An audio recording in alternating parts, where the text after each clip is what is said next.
அவர்களே, கோழிவாக்கம் பகுதியிலே திருச்சபை கட்டப்படுவதற்கு நமக்குள்ளே இந்த உணர்வு அவசியம். எழுந்து கட்டுவோம்.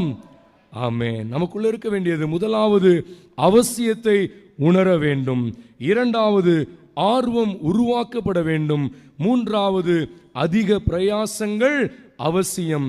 இப்படிப்பட்ட அனுபவங்களோடு எழுந்து கட்டுவோம் வாருங்கள் என்று நம்ம சொன்னா, உண்மையாகவே நம்முடைய வாழ்க்கையிலே எவைகளெல்லாம் இழந்து போனது என்று நினைத்து கொண்டிருக்கிறோமோ, எவைகளெல்லாம் இழந்து விடுவோமோ என்கின்ற பயத்தோடு இருக்கிறோமோ, கர்த்தர் அதிலே ஒரு புது ஜீவனை கொடுத்து நமக்கு முன்பதாக ஆண்டவர் அதை அனுபவிக்கும்படியாக உதவி செய்வார். ஹல்லேலூயா.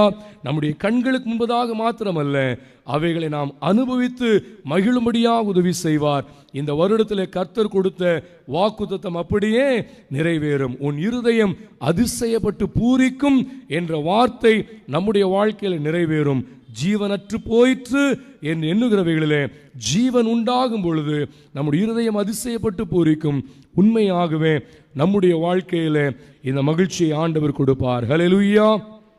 ஆண்டவர் நமக்கு ஞாபகப்படுத்துகிற வார்த்தை, எழுந்து கட்டுவோம் வாருங்கள். பிரியமானவர்களே, அவசியத்தை உணர்ந்து ஆர்வத்தை உருவாக்கி அதிக பிரயாசம் எடுக்க முயலுவோம். உண்மையாகவே விரைவிலே நம் மூலமாக கோழிவாக்கம் திருச்சபை கட்டி முடிக்கப்படும். அது மாத்திரமல்ல, நம்முடைய வாழ்விலே ஜீவனற்று போனவைகள் ஜீவன் பெறும். நம்முடைய இருதயம் அதிசயப்பட்டு பூரிக்கும். உண்மையாகவே தேவன் தாமே அவ்விதமான அனுபவங்களை நமக்கு கொடுப்பாராக. ஆமேன், ஆமேன்.